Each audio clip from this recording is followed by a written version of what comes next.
Headlines आपने जानी, update शामिल करें। आपको बताएं कि अवामी एक्शन कमेटी लॉन्ग मार्च के काफिले असेंबली के सामने पहुंच गए हैं, जबकि इस वक्त आपको बताएं कि पुलिस का लाठी चार्ज और आंसू गैस मार्च के शुरा ने मोड़ के मुकाम पर धरना दे दिया है। तफसीलात क्या है, बशारत मुगल से जानते। बशारत, आगाह कीजिएगा।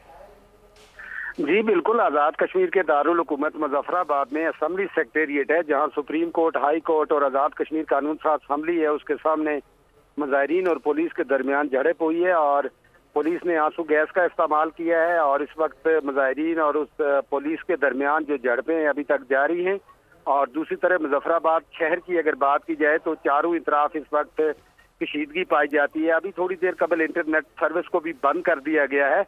और एक और जो मुजफ्फराबाद में इस हादसा हुआ है, जहां रेंजर और मुजाहिरीन के दरमियान भी तसादम हुआ है, एक शख्स जाँ बाग हो चुका है। अभी तक मजीद जो इतलात आ रही हैं कि इस वक्त जो जख्मी है शदीद, उनको मुजफ्फराबाद अम्बोर अस्पताल और मिलिट्री हॉस्पिटल CMH मुंतकिल किया जा रहा है। उनमें से भी 2 जो जख्मी हैं उनकी हालत शदीद है।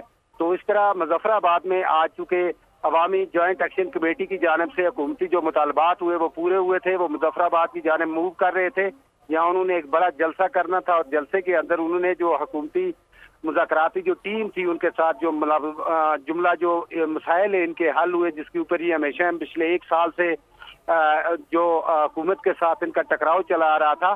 तो अभी शहर के अंदर जो सिचुएशन है वो बिल्कुल कशीदा है और दूसरी तरफ इंतजामिया और पुलिस कोशिश कर रही है कि हालात पे किसी तरीके से कंट्रोल किया जा सके। जी, कशीदा सूरत हाल के बाद दारुल हुकूमत मुजफ्फराबाद में इंटरनेट भी बंद है। बशारत मुगल, बहुत शुक्रिया।